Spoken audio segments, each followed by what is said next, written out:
what's at stake is you. You're at stake. And everything around you. The idea that I have a duty to like figure out what the problems are so that number one, I could like reform my soul. And in doing so, I can reform at the first order around me, my family, and then my friends, and then my community. Welcome to episode 8 of Society Reform. Today we have our very first guest, Charles Massiatte. May you please introduce yourself? Hey, Charles Massiatte, husband, father of 5, full-time teacher, investment advisor, wannabe writer, wannabe philosopher. Yeah, Charles, I think you forgot to mention something very, very, very prestigious about yourself. And that would be the recent graduation that you had from a very prestigious school. And you just want to speak about that real quick, or just drop the name. It's a school just outside of Boston on the Charles Road. So today's podcast is going to be touched on the subjects of philosophy, politics, religion, and we're going to touch on the structures of society. I really hope y'all enjoyed all of them, and go ahead and share the podcast and share it with everyone you know. Yeah, without further ado, let's get straight into it. Well, actually, I wanted to start with a few quotes, and I wanted to get your opinion on them. So I have 4 here. So the first one is, "We are all one, only egos, beliefs, and fears separate us." And that was from Nikola Tesla. This is the second one. "The fact that our hearts yearn for something earth can't supply is proof that heaven must be our home." C.S. Lewis. "Sometimes people don't want to hear the truth because they don't want their illusions destroyed." Nietzsche. And this is the last one. "What we see mainly depends on what we search for." John Lubbock.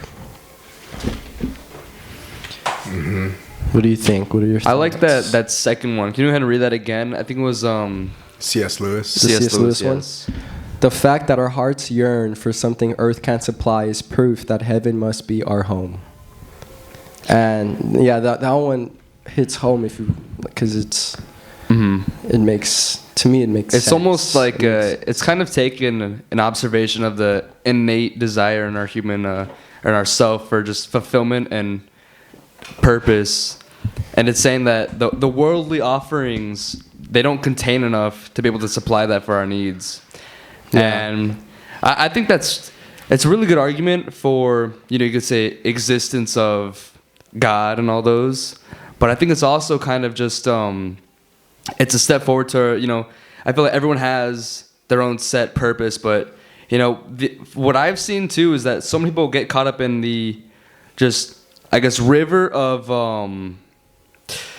where's it going? Like the river of just not mainstream, but river of complacency, and so they're never able to experience that themselves, and therefore they kind of like a lot of people go into the latter days of their life almost feeling like not unsuccessful, but just unfulfilled, like they didn't live out that purpose that they knew that they had.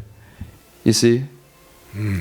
Yeah, I think that no matter how many things you have in your life, especially when it comes to materialistic goods, there's always going to be that sense of something that is missing. And I think that's what C.S. Lewis portrayed perfectly in that quote.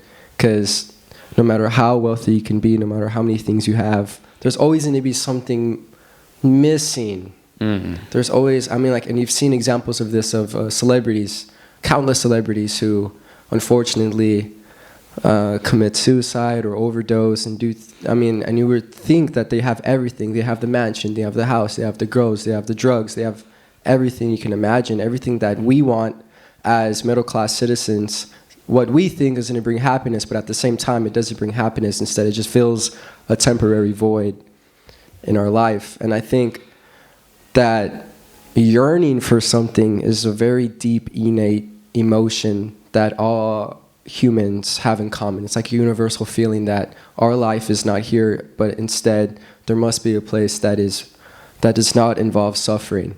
You know, there's been songs written in the rap culture about how life here on earth is hell. They compare it's like hell on earth, and that doesn't make sense. Like there's a discrepancy between that and, like, let's say heaven, you know. Yeah, I go where that's coming from. And I think it's really interesting the way that we go about it as kind of, I don't want to say like we're like rising philosophers, right? But I think that the way we approach these subjects is definitely not typical than what you'd find in the modern world, especially among the youth and our culture that is being promoted in today's world. So I think I kind of have a question to you. This is somewhat going off track, but was there a moment in your life, like a revelation that you had that kind of flipped that switch in you that allowed you to take a look from that perspective that said, hey, this really isn't what it seems, like there's something behind the closed door that I want to figure out? Was there anything like that in your life? Or well, I would say in our day and age, we're exposed to podcasts. I mean, like, you're able to go on Joe Rogan's Spotify and you have a list of intellectuals that you're able to choose from. You have this fountain of modern day intellectuals who are going against the modern agenda, right? So we have this access to, we have this access to people that are going against it, and it's so much easier to access that through social media and through Spotify and through podcasting. And I think in my case, it was just a constant exposure to listening to the opposite opinions being portrayed on, like, let's say, the news. And just like Russell Brand, for example, had an impact on me a few years ago when he was just talking about the mainstream media and just being like, these institutions are not good, and especially during COVID. Like, I think COVID really made it very apparent to me, because in the very beginning, Bert Weinstein, a biologist, he was talking about how in order for this virus to evolve, it must have gone through the stage of being in the lab, like man-made. And he was saying this during the conception of the virus being introduced into the US, but then he was being radicalized as a right-winger, and he was being portrayed as this person, like, instead of the public seeing him as a biologist from like a biology standpoint perspective, they saw him as a Trump supporter, or they saw him as someone who believes in the right-wing ideologies. So, and then, like, listening to Russell Brand talk about that and just seeing that for myself and listening to it and being able to think for myself, being like 15 or 16, I think that was the turning point. I think COVID made that very apparent. And did you ever have like a turning point where you decided that the truth was more valuable than the illusions being portrayed to? Like, was there a pursuit for truth in your life? Yeah, I think I might comment quickly on just this notion here of being philosophical, and being fledgling philosophers or something like this. What philosophy does is it elevates one. I mean, this is sort of drawn from Nietzsche. It elevates one above the simple bifurcation of right or left, politically or otherwise. And so I think it's right to approach really difficult questions like this, specifically committing and saying, actually, I'm above the left and the right. So I'm sort of trans-political now. I'm beyond it. That's a really important approach.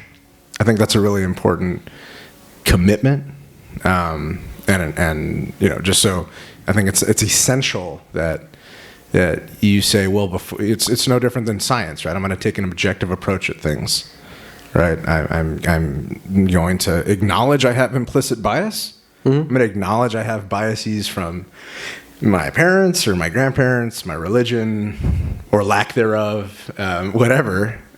But I'm going to analyze problems in an as objective way as possible. So it's really important I wanted to highlight this idea. And I think it's really important that young people know that philosophy is possible. It's just really difficult. And you're risking a whole lot when you do it. because you're probably not going to make any money if you're pursuing it, and you'll have the simple-minded critique of just throwing you in categories and boxes without even understanding your perspective or your arguments. So, yeah, I suppose that my interest in philosophy with regard to truth is, it stems from a kind of early anxiety, I think, really early on, maybe in elementary school, where I was lying in bed one night and was trying to understand what happens when you die. Right? So I had this sort of self-reflective moment, a moment of self-awareness or consciousness that I am a living being, but I'm also finite. And sort of the finitude of that thought caused great anxiety, great paranoia. And so I remember running into my mom's room, breaking down, oh my God. And she's like, what's going on? And I'm like, what happens after you die? And I was probably hyperventilating. But that was the sort of beginning of a pursuit of not just religious things or theology, but really trying to figure out what is life, what is consciousness, what happens after that terminal point. And then I would say that maybe later going to Central was important, integral, and because I've learned about Thomas Aquinas, and he really helped kind of take Aristotle and the Bible and put it together. So I think that probably just stands out as one of those moments. I have a question. For those who do not know who Thomas Aquinas is or what he does, could you give a brief description about him? Yeah, medieval theologian, Dominican friar, someone that was just a voracious reader, a voracious thinker, and he stands out as someone that has synthesized reason and revelation. So reason, let's say, is characterized by the Socratic pursuit of philosophy, the pre-Socratics, Plato, Aristotle, right? That's Athens, this Athenian drive for empirical analysis and trying to figure out what's happening. And revelation through the Hebrew Bible and the New Testament. And so what Thomas Aquinas does is he fuses the two. And so it's very important because most of the time you'll encounter people that, it's probably true also that reason and revelation cannot coexist, but to try to make them and try to think about how they can live together is an important philosophical undertaking. And that's what he did. Mm-hmm.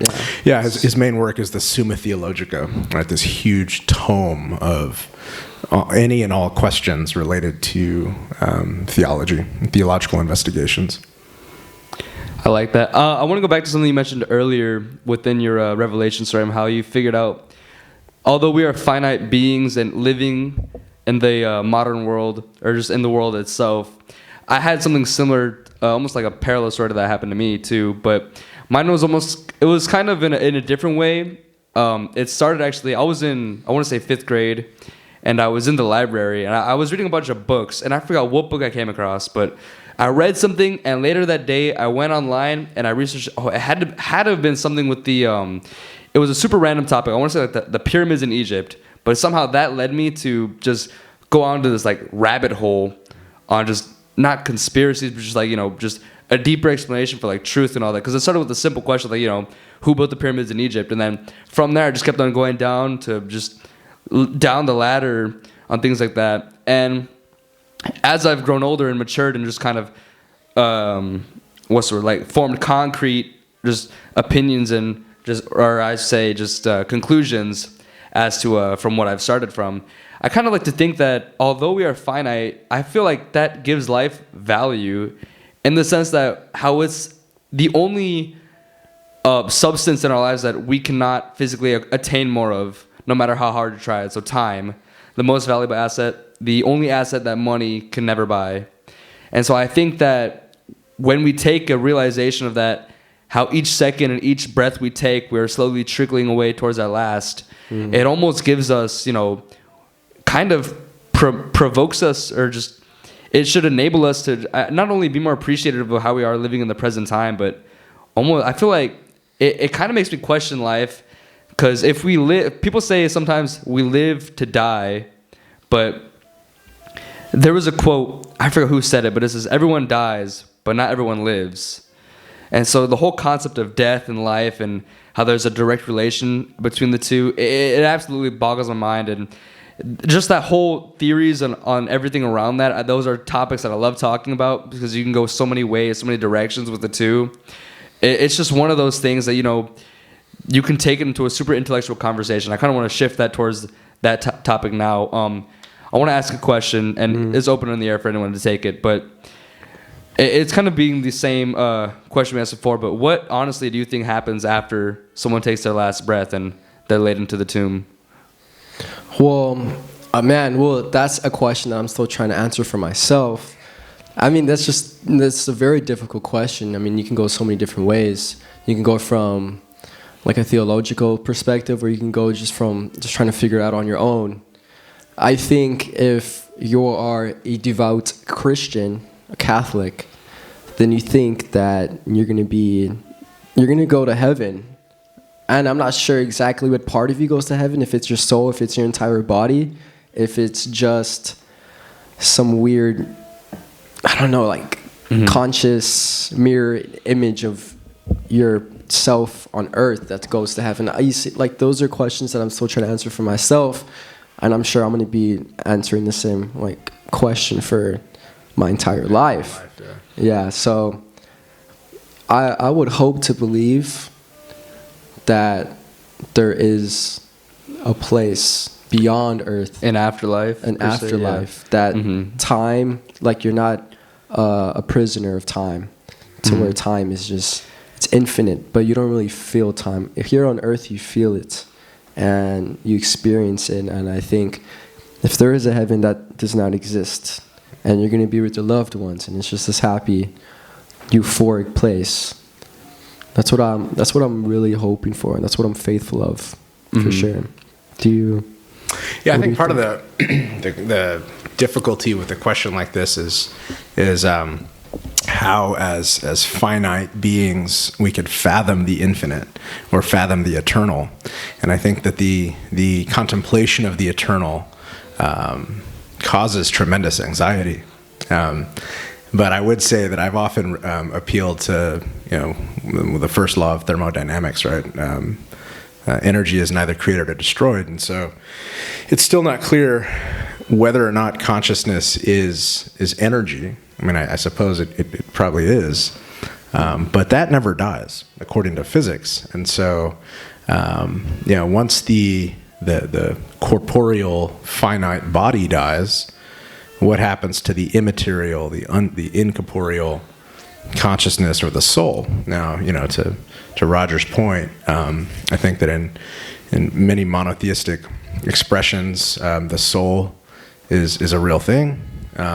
It's and that maybe is what somehow the soul and consciousness are related. In fact, it's not clear how, but I think that's what is what sort of transfers beyond that terminal point of death.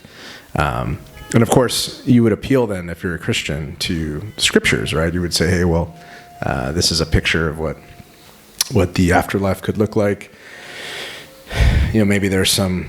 Well, the problem is, I think at this point now the stakes go up, because you either end up in heaven or hell, right? And then you have the middle space of purgatory, which is, an interesting topic of conversation. But what that does then is it shifts the question or the burden back onto your earlier point, Alex, about how am I to live my life?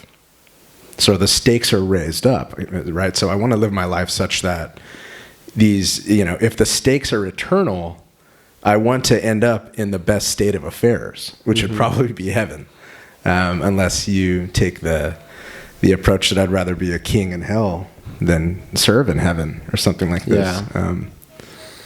Yeah. Roger, I forgot what episode, I think it might have been episode 4 when we were talking about the religion. You said I forgot who said the quote, but you mentioned someone saying, no matter what you believe, the most logical approach to live your life is to live as if God exists. Oh, that was Pascal's wager. That was Pascal Major. And there was another quote too that kind of parallels that. It was, if God doesn't exist and I've lived my life as if he does, I've wasted my life. But if God does exist and you lived your life as if he doesn't, then you've wasted your eternity. So the trade-off here is we're risking, when we compare the average lifespan, let's say like 80 years, to the concept of eternity, that's like a fraction of what that compared is to the actual eternity. So the trade-off should be, I guess I have to agree with the logical statement, right? There's actually, I wouldn't say there's a downside to living on a moral basis code as, if God is always watching and if every action you do should be for the benefit, because the way to get to heaven, as it says in scripture, is through the Father himself. And so the only way to do that is by having your actions amplify your relationship to that. And so if we're living in a way where we're pursuing that relationship, I would say even if on these, I don't want to say impossible chance, but even if, let's say hypothetically, there wasn't God, right? You still wouldn't come out on the lower end since you lived your life morally on a good end of the spectrum, right? If you follow the 10 Commandments and everything like that, and it turns out that nothing that was in Scripture turned out to be true, you still, I would say, you can't morally feel bad for the way you lived your life if you realize that nothing you did was inherently evil, So what you're saying is if you live if you're living as if God exists, even if he doesn't exist, your life is much better off as compared if you did not. Yes. But maybe, right? Because that's at the expense of pleasure seeking. Mm-hmm. And I think there's an active argument in the modern world that, life is about maximum pleasure and maximum actualization. Yes, there was I want to say, I forgot, I don't want to name the wrong person, but there was someone who said that pleasure without purpose is, and I forgot what the quote was exactly, but essentially, if we're only seeking pleasure, purposeless pleasure, with no desire to fulfill ourselves for the long term, and we're only looking for short-term gratitude, in the end, it's just going to leave us more drained than how we were before.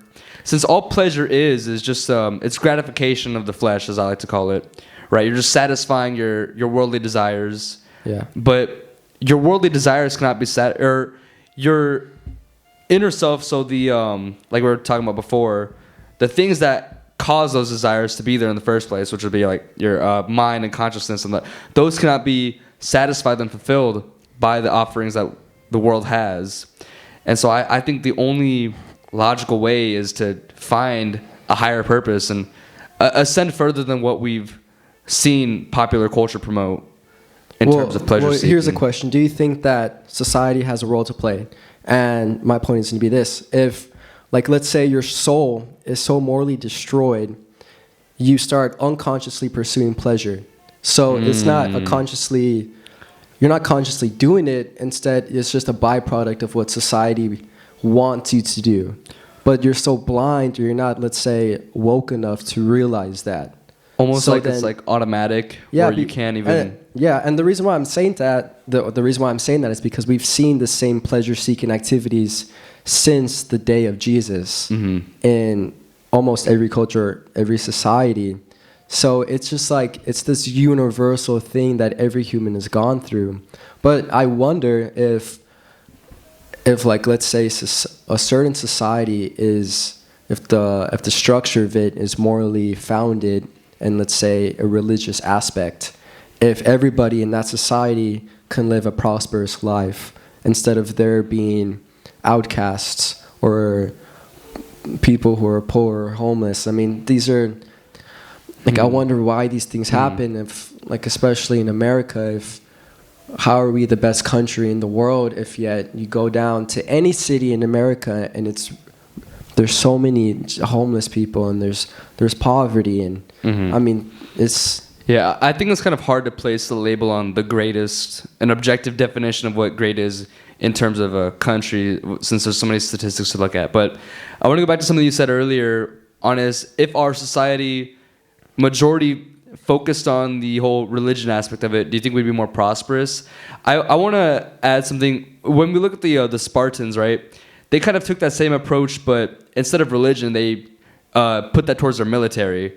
So everything they did was bred towards, fortifying their military and just trying to cultivate the strongest military known to man, which they did. They were successful at it too. But in doing so, they almost neglected every other aspect that a person has in their life, right? And so while the kids and the men were all, super strong, very, apt in their field within combat, their reign didn't necessarily last long, and they objectively weren't a successful society because of their weaknesses in those spots that they neglected to put effort in. And so I would say, while there could be a good byproduct to come out on majority focusing on, a religion that promotes a moral code within society, I think that it is important to also place efforts into other aspects that people may not think of too, like, just the basic politics and things like that. Yeah. Since if you neglect those, you're preparing to fail. What we're diving into right now is what is the best possible way we can structure society to where everybody could prosper. Yeah. And I think That's a hard that is a very difficult question, and a question that involves a lot of different professionals from of an array of different fields to come together and try and answer. Do you have? I'm just wondering if you have anything. I mean, these are huge questions. Yeah, these are huge. It's the question is something like, what is the best regime? What is the best regime that results in human flourishing? The question would be then, what is human flourishing? As we've noted earlier, that there may be a distinction between pleasure and happiness, and then one of the other questions is whether or not religion should be sort of integral, essential part of that regime.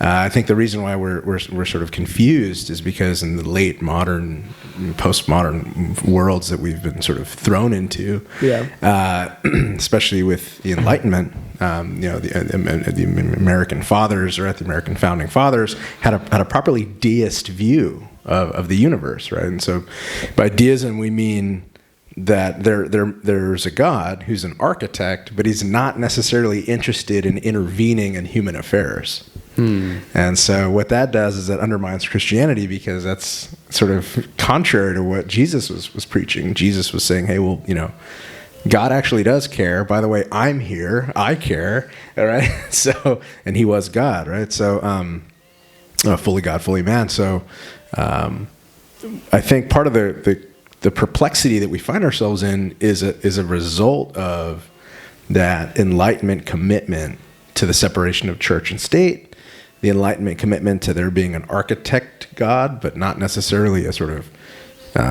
a God that's interested in us and helping us, and a number of different things, right? I mean, Roger and I speak quite often about the kind of nihilism that I see seeping into the modern world, and targeted especially towards the youth. Calling into question whether or not we have souls,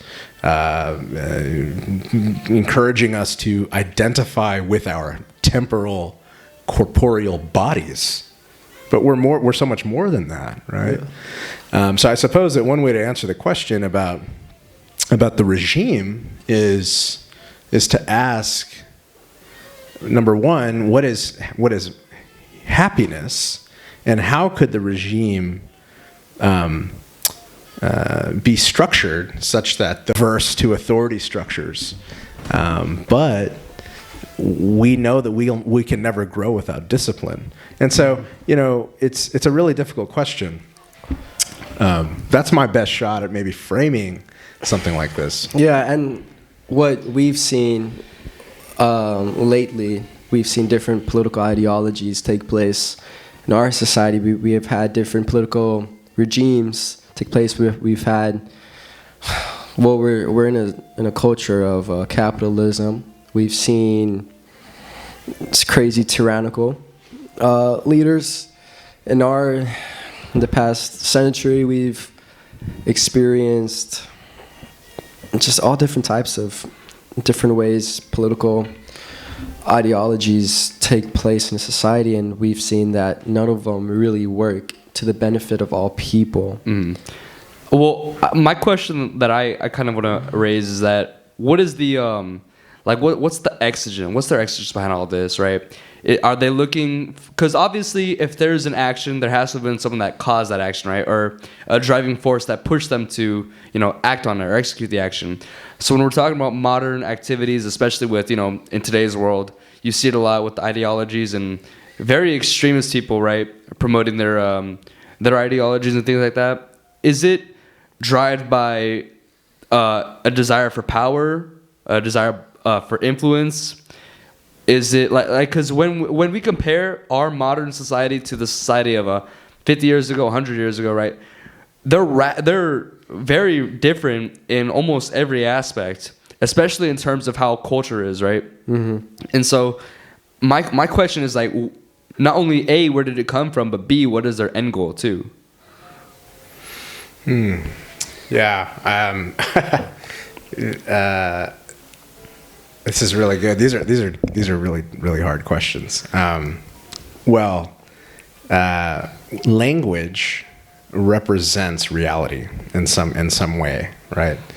We use language. We have words. Words are constructed from letters which are symbols that have meaning. When we start to, at some fundamental or essential level, undermine the meaning of the symbol and or the word, then we've actually undermined reality. And so you find yourselves in a world that is on really shaky ground with regard to the concrete meaning of things, the concrete meaning of words. So that's the first problem.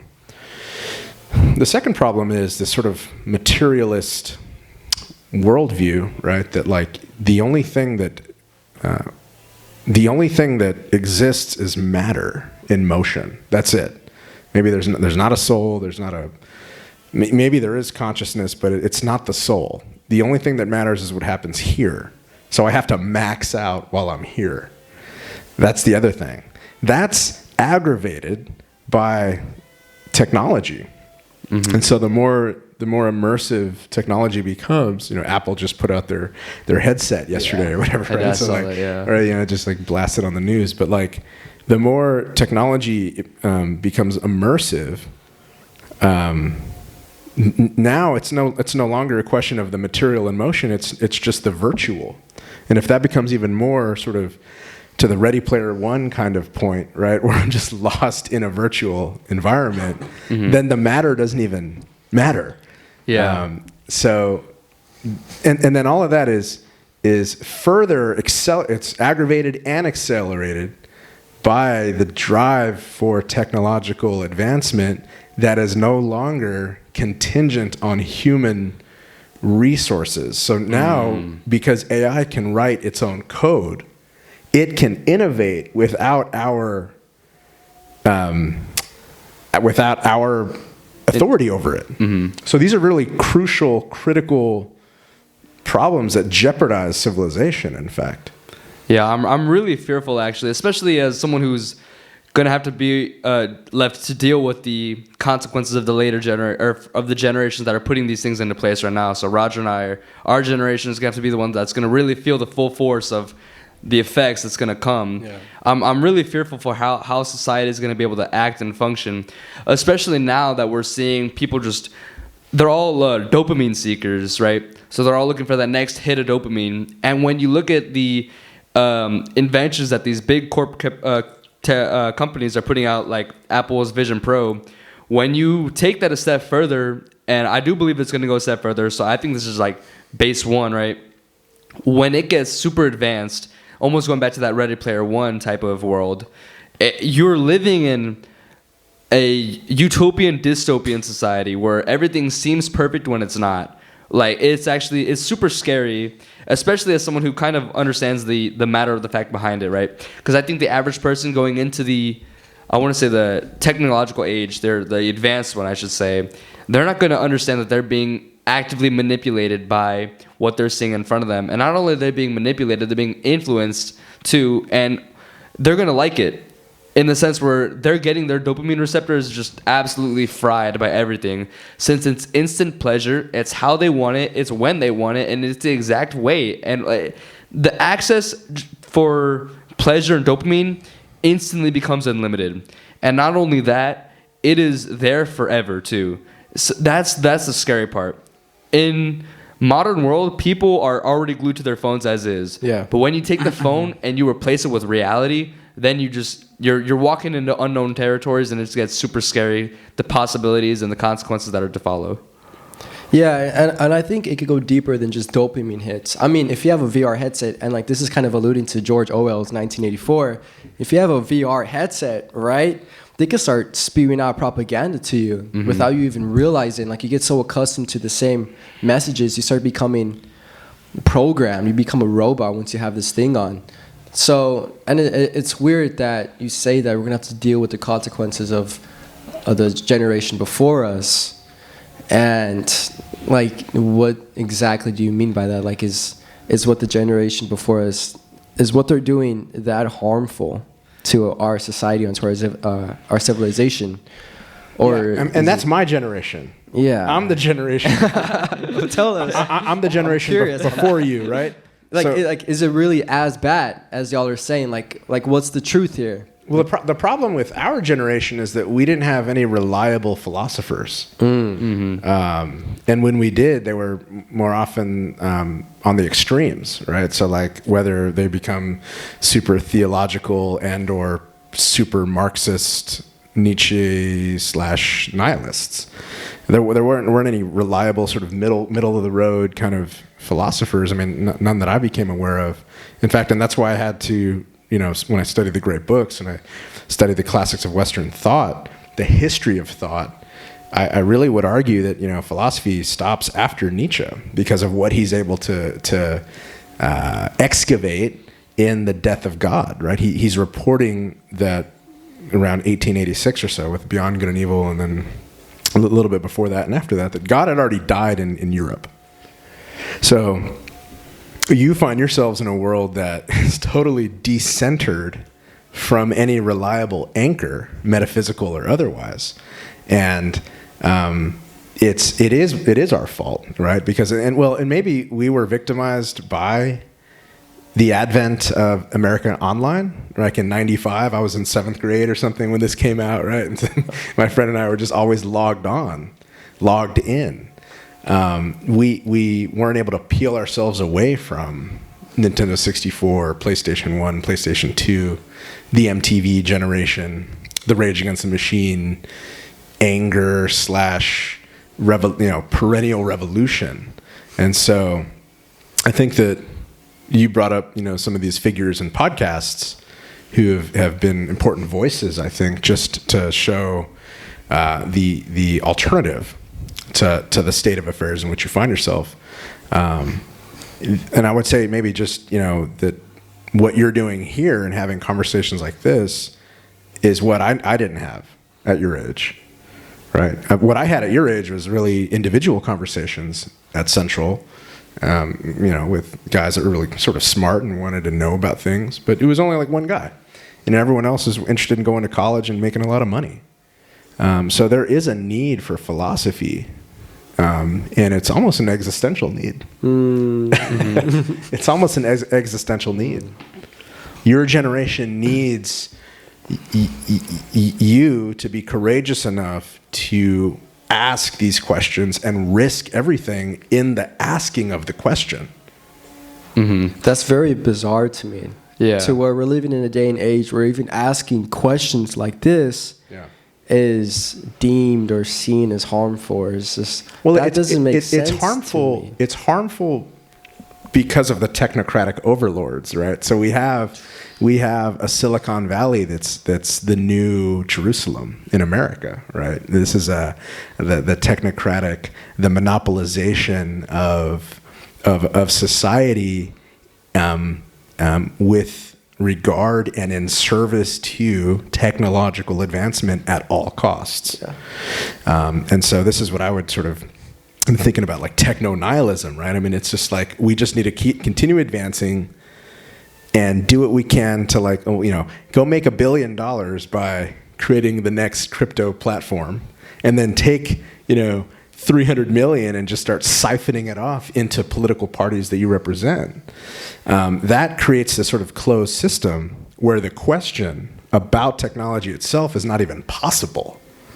And so what's needed now in society is a youth that are, again, courageous enough to take risks, to question the fundamental precepts of social reality. And we don't even know how or why we got to these fundamental precepts. Yeah, to keep going on your point, we see this all in or nothing type of concept being manifested in reality, especially in the Congo. I mean, we're doing whatever it takes to mine out these ion batteries so they could be in our brand new cell phones. But that is the reality of it, and the reality is scary. And like what Nietzsche said, people don't want to accept the truth because they don't want their illusions destroyed. Yeah. We live in like this, I don't know how to explain, like this techno-illusion, delusional world to where nothing is reality, but everything is just some sort of illusion. But it's much more than an illusion. It's a really unvirtuous vortex of use of technology, right? So like your search is used against you algorithmically. So what you're searching for, what you're using online is run through the sort of gonculator of algo and whatever the computer and the data scientists are doing, just to feed back your own search to yourself. And this is very dehumanizing. I mean, I think that's what's at stake really, is the human itself, the human being itself, the human being qua human being, the human being as the human being is what's at stake and totally dehumanized in that process. So we're talking a lot about how there's an inherent risk behind all of this, but I kind of want to raise a question about who is the victim to the risk that we're addressing. Is it the human population as a whole? Is it men? Is it women? Is it the youth? Is it the elderly? Is it the middle? That I kind of want to just trying to like pinpoint on what or who I should say is going to be affected the most, and how will that play out leading into the latter years of life itself. Well, Plato in Plato's Republic would argue that the soul of one man is seen in the regime, and that the regime is seen in the soul of the one man. This is the kind of general to the particular, and from the particular to the general. What's at stake is you. You're at stake, and everything around you. And this is a very sort of radical self kind of awareness. The idea that I have a duty to like figure out what the problems are, so that number one, I could like reform my soul, and in doing so, I can reform at the first order around me, my family, and then my friends, and then my community. Mm-hmm. And this is a very sort of important sort of pattern or model to think about, because that's really political action, right? Political action begins internally at the level of your own soul, and then it kind of scales out to the second, third, and fourth orders ad infinitum. Yeah, that's the whole concept of how the trajectory of life itself just absolutely shifted over the past, I want to say within the past 4 or 5 years. It's just mind-boggling the way that how such a little time period can have such a huge effect, almost as if we're snowballing down like just this decline, I should say. And I kind of want to, I don't want to fast forward, since I want to be present in I don't want to say I'm grateful for the world I'm living in, but I do want to make the claim that the world we're going to live in is almost 100% going to be worse than what we're currently living in now. In the sense where, the few will have the knowledge of what's actually happening, and majority is going to just be blindly following the path of what they want, of what the people behind these things are wanting them to follow. And it's really hard to get a message out if the people already are not willing to listen. And if I'm saying that 2 + 2 is 4, but everyone else has been programmed to think that 2 + 2 is 5, then there's no way that I can present my answer as correct if majority already has a set basis as to what they feel is correct. There was an experiment done with this. I forgot who did it, or if it was like a government thing before, but there was a line, like a straw, I want to say, and there was a straw, and the subject was given the exact measurement of everything, but they were put into a group of people, and then so they were asked to identify, and the straw was put up against 3 other straws, and all the other group of people were given the incorrect answer, and their goal was to make that person who was absolutely solid in their knowledge on how long that straw was, and just to convince them that they were wrong originally. And so I think almost 85% of the time that person actually folded on their answer and gave in to the majority group. And if we just take that little experiment and we kind of place that whole ideology of just, if the majority says something is right, then the minority will, in the end, fold to that and believe that we're right, or that they're right. It's really scary to think that, people are no longer bold in themselves and strong in their foundation as personal answers and a personal basis as to what they believe right and wrong is, and whatever the matter of the subject is at hand. And just going forward, that's the main fear that I have, is too that people are just going to become too too flaky in themselves, and their only option, they feel, is to just give in to what they know is not right. But if majority says it's right, then they feel like they have no other choice but to go along with it. Yeah, I mean, this is an important problem, right? The kind of, quote, mass man problem, right? That the mob, the question is whether or not a mob can be rational. I think in a lot of literature, we see that it's not really rational, at least in Charles Dickens' Tale of Two Cities, with the French Revolution. Thinking about what the mob represents, thinking about what the sort of rabble, right, what the rabble represents. But to your point, I mean, this is the part of the problem with philosophy, is that it's always inherently individual, right? So Plato's Republic, right? It's Book 7, the cave. One man gets out of the cave into the world of forms. Not all of them, right? Yeah. And then he finally comes back down and wants to teach a little bit, and they try to kill him. Mm-hmm. Of course, we see what happens to Socrates at the end of his life, and then we see what happens to Jesus. And so there is a kind of sort of behavior historically around the philosopher, right? The person that's trying to, the individual that's sort of going against the masses. Mm-hmm. Yeah, and my question is, where is the majority idea coming from? Is it one person that's the lighter and everyone else is a match, and then all of a sudden you have to deal with this wildfire that started from just one little switch? Or I want to go ahead and have a little turning point in this podcast where we ask the question as to how do we know what reality is, and how do we perceive reality for what it is. And instead of asking the questions as to why this is happening, I guess we can ask the question, how does this happening, and how do we know that it is happening? Yeah, I mean, this is an important question that's plagued everyone from the beginning, right? What is reality? What's the ground of it? What's the ground of grounds? What's the ground of reason? You have early propositions, right? Thales says everything's all water. Empedocles says that reality is this kind of tension between love and strife. Heraclitus says it's all fire. Someone like Thomas Aquinas would argue that, well, God is the ground of grounds, right? God is the being of all beings, the infinite, right? And so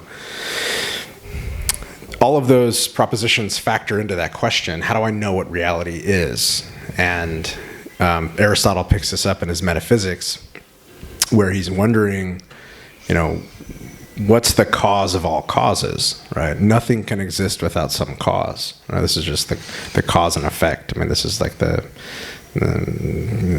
inductive reasoning, right? That there must be something before something else. And I suppose that the easy way to access that question is by assuming that like all of our sense perception tells us things about reality, right? Like I could like grab y'all's shoulders right now and say, I know that y'all are here right now.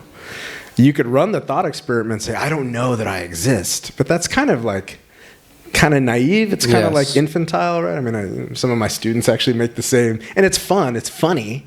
But I think what's really at stake is asking that question about reality, because if you can't identify what reality is, then you're on that slippery slope towards a debacle of meaning where nothing means anything anymore. And so, the other way to intern to the question is to think about mathematics and geometry, in fact, right? So things like triangles, shapes, numbers, these are abstractions. I can't go out to the world and find a number 1 growing in the ground or something. I could find one flower or one, cucumber or something like this, but I can't find the number 1. I can't go out into the world and find a perfect circle. And so there is something really important about the level of abstraction in the mind that, these things sort of exist in the mind, in the abstract, and somehow we sort of intuit or know that they're real at the level of abstraction. But at the level of just the phenomena in front of me, it's almost based, I sort of hesitate to say this, but it's almost like a leap of faith to believe in everything that you see in front of you. There's something that this is like really presumptive about that, but nothing works unless I do that. I mean, there's cases when it comes to like psychological, oh my God, personality disorders, like schizophrenia. People see things that are not there, but they perceive that as to be real. So there's definitely cases where your reality is distorted. I mean, just think about chemical substances when you drink or when you do drugs or anything like that. And then you see things that are not there. Maybe you see 3 things of one. So, but the question is, how do we perceive reality and how do we know that it's real? And what's like the most, and would you say that math is the foundation of what we perceive to be reality? And like something we could hold on to is mathematics, or like, let's say physics. No, I wouldn't say math or physics. I would say something even more essential, like logic itself. Logic? Like the laws of logic itself, particularly around the law of identity, A equals A, and the law of non-contradiction, right? A cannot be both A and B at the same time and in the same place. I mean, these are really fundamental, logical absolutes that, and of course we could argue that maybe the cosmos is a lot more complicated or something, pushing back against Aristotle, but as far as I can tell, nothing works without something like the law of identity, A equals A, or the law of non-contradiction. A cannot be both A and B and at the same time and in the same place. And the other way I could sort of substantiate that Aristotle's claim is just looking at computer science.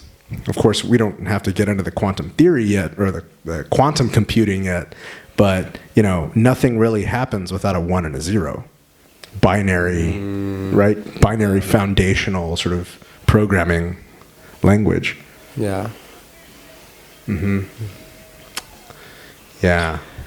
I want to, the whole concept of reality, I think, it's really hard to put a concrete definition onto it, since there's so many things you have to take into account. For me, how I determine if something is real or not, and I think real should be, I don't want to say it should be, but for me, I feel like it's almost a subjective definition, because I can knock on this chair, and if I feel the effects of the chair and I feel the consequence that it has of me knocking on it, then I can say, oh, if I do this, and if every action has an equal reaction, and if this follows the laws of physics and all those things, then I can determine that this object right here is in fact real, due to its accordance with everything that I know to be true, right? So I say that that's how I go about, just determining what reality is, at least in my physical life, right?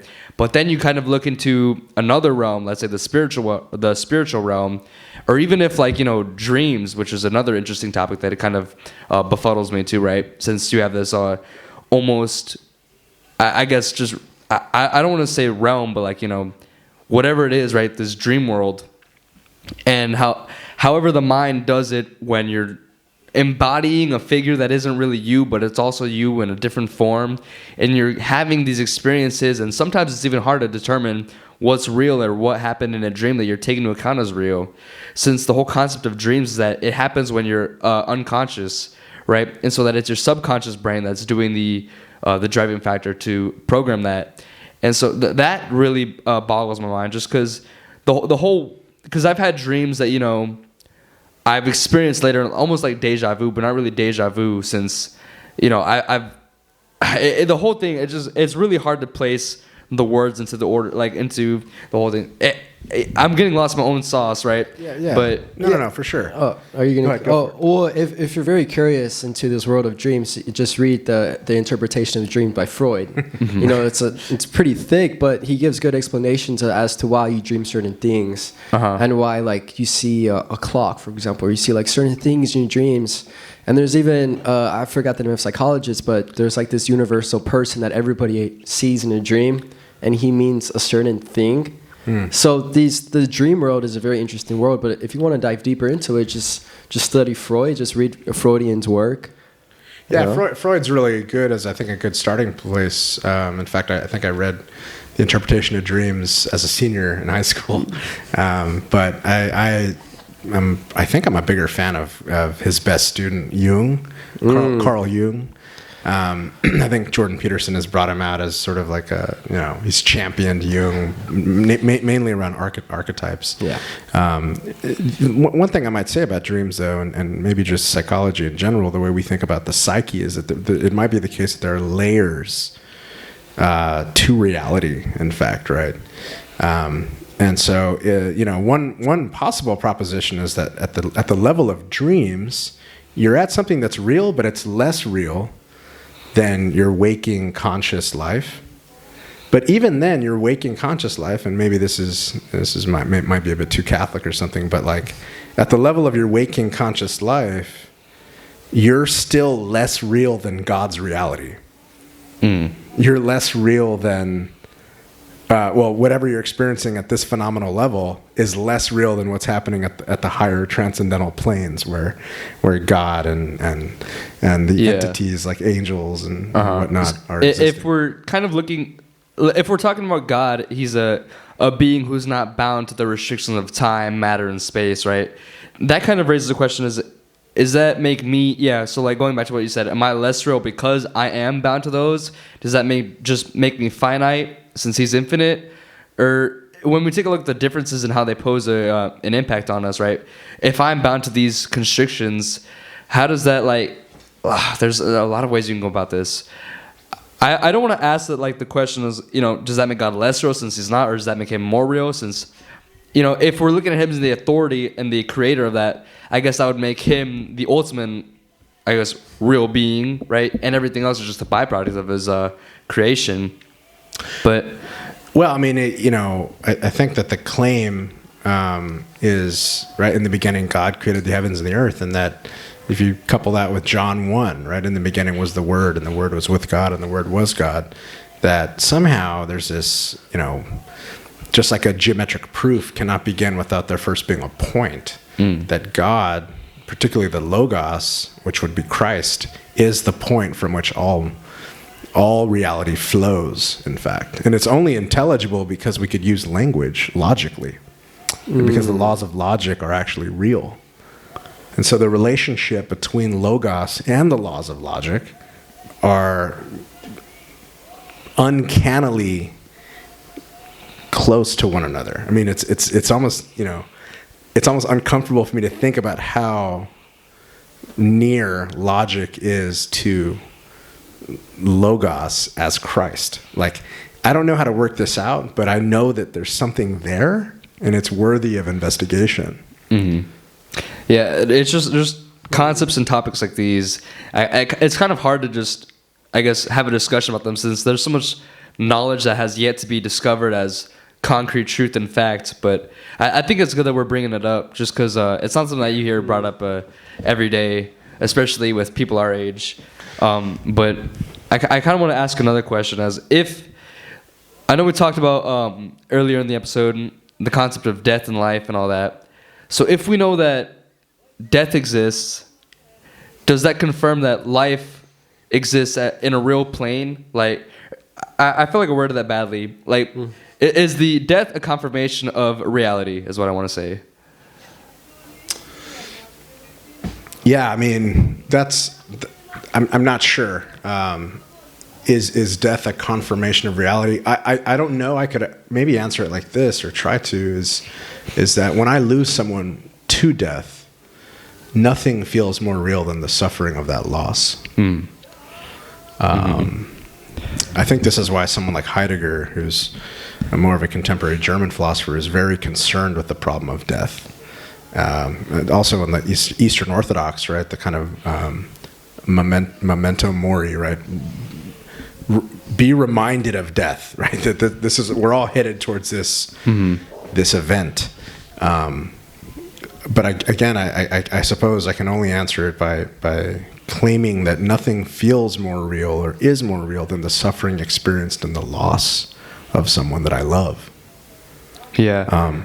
The other thing in the New Testament is that you get this wonderful language that death itself is swallowed up in victory, right? And how does that work? Well, it's swallowed up in the resurrection moment, right? That the historical event of the resurrection, which by faith we, acknowledge and believe, is the thing, the one event in the history of the cosmos that annihilates or negates death. Although the other thing that sort of problematizes this is that there's such a thing as the second death in the book of Revelations. And so, parsing all this stuff out is it's a worthy endeavor. Yeah. Is that second death a spiritual death or a physical death? I think that's right. Yeah, that the second death is the death of some life in God or something like that, right? Totally divorced from His presence. So when at the level of the spirit. So talking about that, like, let's say hypothetically, right, one dies in the physical world, so Earth, right, and then their second death would be condemnation to hell in that sense. Whereas if I think the second death occurs in hell. Yeah.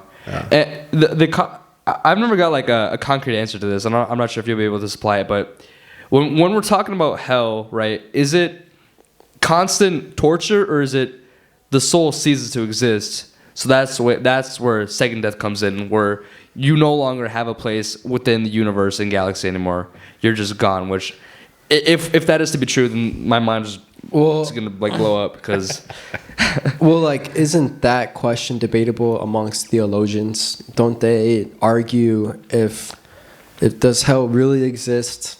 Does purgatory really exist? If there's a good, then there has to be an evil, since you can't have cold without hot, in the sense where everything has to have an opposite. So yeah. I do believe that for a fact that yes, if we know that there is an objective good, then there has to be an objective bad to base that things off of, right? So if heaven exists, then hell must exist too. So, but the whole idea of what goes on in hell, we've heard of the, I'm not sure if this is biblical or not, but they're like the 7 layers of it, or like the Dante's Inferno. Yeah, Dante's Inferno. I would maybe fine tune something I said earlier, which is that the second death occurs in hell. I think I might want to say that the second death occurs after we die. Let me just say that. I just kind of got this one right now, but so the belief for Christianity and Catholicism is that in the end there's going to be a second coming, and in that second coming, so the second resurrection, is that almost the opposite to the second death. So when those who are dead are brought alive, are those who are dead further, I guess not killed, but further brought into the realm of death and just the absence of life. Since if what I believe is to come out about is true, right? Where in the end times, there's going to be this battle between good and evil, right? And as it says in Revelations, how in the end Jesus will come out on top, right?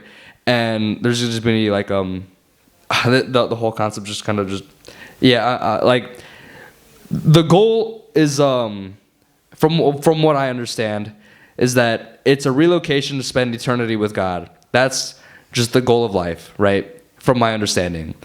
So if someone who was not in accordance with that, right, they don't live their life as if they want to go and experience that. So when they die, and let's say they're in hell, right, and the second coming occurs, is that where their second death happens too? Like once evil is defeated? I think at the level of the literature, I think that checks out. The biblical literature. And I would maybe just fine-tune that last comment that the goal of life, and this is maybe too much Aquinas or something, but like the goal of life is to see God, which is the beatific vision, but to see God's face. But you can't see God's face at your current status. Yeah. Right? Yeah, because yeah. like, isn't it if you see God's face, you die? And that's right. Being here, because whenever God revealed himself in the Old Testament, he was always covered, or there's white around his face, and so no one could actually physically see him. But I kind of want to take this into a different topic, but kind of putting it into our modern world, since this is where I see Scripture really playing out, and the things that were foretold within the Older and Newer Testaments coming into actual life is if the goal of life is to see God, does that explain why the things that are happening today are kind of not in accordance with that, where they're kind of astray from the Word of God, right? So when we look at the promotion of just this ideology that we're seeing right now, from my understanding, here's what I've come to within my 17 years of life. I feel like I've gotten a somewhat of a logical conclusion as to why things are playing out, is that I feel like it is an attack on humanity itself. Since I like to I don't like to, but people always say that we're living in the end times, right? But they've been saying that for the longest time. I feel like now is almost the most logical time to actually say that this is the end times, whatever the end times may entail. But if we're looking at our world today and we're seeing almost a godless society, I feel like when you take a look at the scriptures and how they said that there's going to be people turning against each other, people worshiping idols and all of that is coming into life right now, and it's coming to reality. So I feel like every day we're inching closer towards that second coming, and that's why there's been a big emphasis on people trying to get, or these corporations, things like that, whoever's behind it, trying to get people away from attaching themselves to God. Since if Satan's goal is to get rid of as many people close to Christ as possible, then I feel like he's doing somewhat of a good job now, since everyone's following that agenda. But yeah, I mean, when you say the goal, I can't help but think about this idea of the aim or the end of life. Like, what are my ends? This is the teleological, right? So what am I oriented towards as my end, my aim? Is it to get the $250,000 job? Is it to get the supermodel wife? Is it to get the big house in the Dominion or whatever? I mean, to whip the X, right? Like, I mean, the Tesla X, right? What is it? Is it to get the 100,000 followers? Is it to get the blue check mark? What is the ultimate aim and the end? And I suppose it's probably easier, right, to sort of enter into the question, accounting for your own sort of education, that you're receiving a kind of vision. You all are in front of the aim and the end, right? If there's a crucifix in your classroom or something, then you fix your gaze on that and you see, well, that is the aim and the end, right? Not necessarily just the sort of horror of the crucifixion itself, but what it promises. Right? Yeah. So it's a paradox because it is so grotesque. I don't want to look at a man hanging on a cross, but I must, because there's a certain promise that's embedded in that horror. Yeah, like a reminder almost, as this was the sacrifice that was made so that this may be the result. So that the suffering on earth there's a reward at the end of it, that all the suffering that you go through, it's not for nothing. And the cross is sort of a reminder of that. It's a reminder that this isn't the end, and that there's something else, right? But back to your question about this sort of attack, right, on humanity, and maybe part of the attack is the replacement of the beatific vision as an end with material prosperity on earth. Now, don't get me wrong. I mean, I've struggled with this myself. I mean, I'm very ambitious. I have these knockout, drag-out conversations with my own dad, right? I mean, I left a lucrative, ceilingless job, financial ceilinglessness, right? Like, there's no ceiling to how much money I could have made to teach for nothing, right? Like, I mean, teachers are like, we make nothing. Society doesn't freaking like appreciate us at all, right? But expects us to do everything. Expects us to shape the future, right? But I did that consciously because of this precise question: what are my ultimate aims and my ultimate goals? So the replacement with the beatific vision as an end with material prosperity seems to be some strategy, right, to kind of infiltrate the mind and say, you know what, God's cool, like I believe it, and like Jesus is great, but I got to go get my bread. I got to go get the bag, and I got to do my thing on this planet in my life, YOLO, right? And do you think that's mainly a Western thing? Well, we look at just social media, right? Because that's where most outreach is happening, right? At least for me, that's where I can see culture happening around the world on a global scale. I feel like it's almost a popularized culture no matter where you go, right? There's always this desire to have all the fame, have all the money, have all the girls, no matter where you are in the world, right? I think that's just been promoted too much by just influencers, and that's kind of trickled down to the youth. And now everyone, despite geographical location, is trying to live out that just life of all, the wealth, the cars, the girls, and all that. And so it's really hard to, I don't know, because even I find myself victim to that, right? Because I'm in a position where I understand that money is, I don't want to say it's the root of evil, but money it's a very hard thing to live with, especially trying to grow closer to Christ, since it's the one thing that can take you away from him like that, right? But you're put into this, what's the word? Like choose one or the other. Yeah, right. Because Scripture says a dilemma. It says in Scripture, right, no one can serve two masters, and it specifically mentions money, right? You either love God or you love money, but you can't love both at the same time. Which kind of Well, to be specific, you cannot love God and mammon at the same time. And mammon is riches attained through ill gain. So like unrighteous wealth. But that kind of goes into, I guess, popular, because people are now resorting to just heinous actions to acquire wealth, right? Yes, we've seen it with like OnlyFans and things like that, like things that directly contrast what God promotes, right? People selling themselves to fulfill lustful desires of other people's flesh. So not only are they, condemning themselves, but they're also promoting sin. And so if we take that and we advance it further, like everything does, it advances, right? Then you really are looking towards a godless society, since everyone's following the trend of, fast wealth, instant pleasure, and gratification of the flesh. And so that's where I'm, kind of coming to the basis of attack on humanity. It's from those points where I derive that conclusion. Yeah, I mean, this factors into the dehumanization, that we become tools of our tools. I mean, the thing that kind of, to ask or to try to answer your question about the Western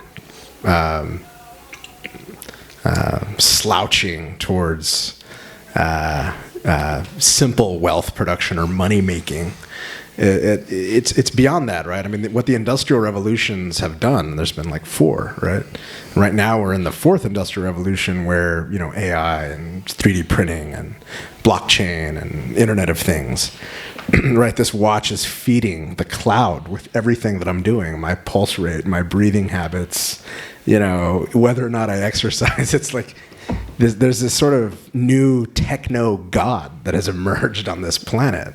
But what industrialization has done is it's almost collapsed this West and East bifurcation. We're all part of a globalized state of affairs right now. Because of industrialization, because of the internet. And so the sort of like, it's almost like an operating principle of globalization to produce and to attain resources. That's it. But that can't be the end of the story, because the human being is filled with such longings. And I think that's part of the challenge here at an individual level and otherwise, is that, how do I attend to the longings that I have in my life, right? Whether that's a longing for beauty, whether that's a longing for like completion, something real, something true, something that's going to endure. I think part of the murkiness of this problem is that when you get wealth, or you find yourself in this machine where you're just producing and generating resources and acquiring resources, this feedback loop, I mean, maybe that is the rat race that has been talked about, right? For however long the factories have been in production. But that right there is the sort of dehumanization, because what beauty can be created from that kind of an industrial model? So there's really something aesthetic here about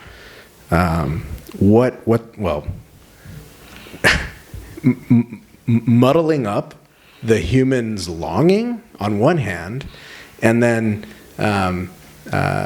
interrupting at best, or completely detaching at worst, the human from producing something very beautiful and enduring. I mean, we've become these industrial cogs, and at worst, and I think where we're at now is you're just a data point. You're literally just a data point. That's all you are. Yeah, you're just a data point. And you're a data point that is also a resource. Profitable. Right? You're a profitable data point. How? Because your search and your internet use it goes into this sort of profile, and those profiles can be categorized, sectioned off, and siphoned into other programs that are behind the curtain.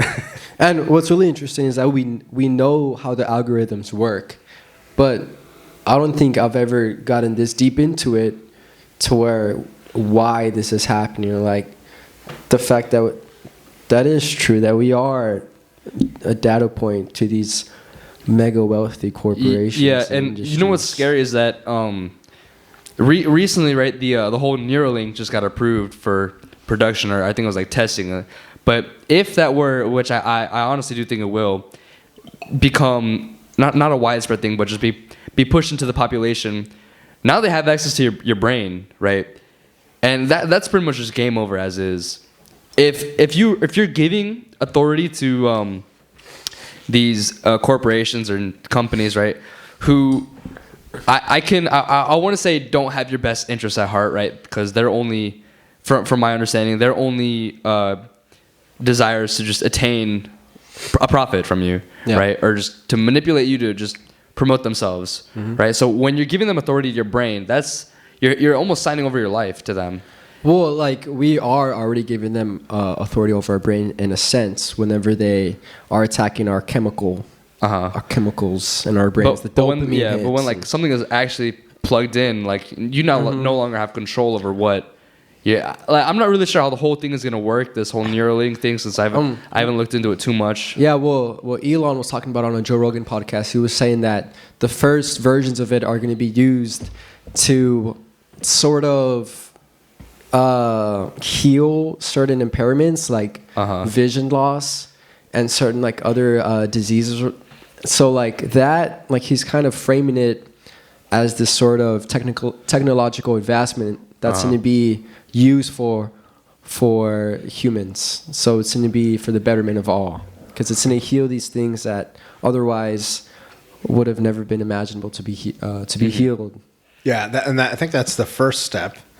But the second was also to kind of ward off the possibility that that AI becomes a kind of antagonistic actor by sort of fusing with it, we can grow with it. Which true. So like it becomes like a supercharger to humanity in the sense where like as one advances, so does the other. possibly. I mean, the thing that is unsettling about it is that.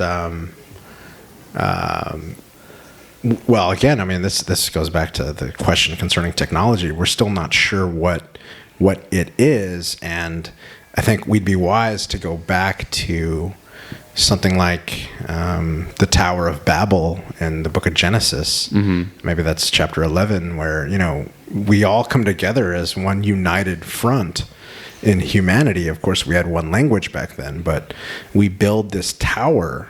Right? We use techne, we use our hands and brick and mortar to establish this tower that eventually results in a catastrophe.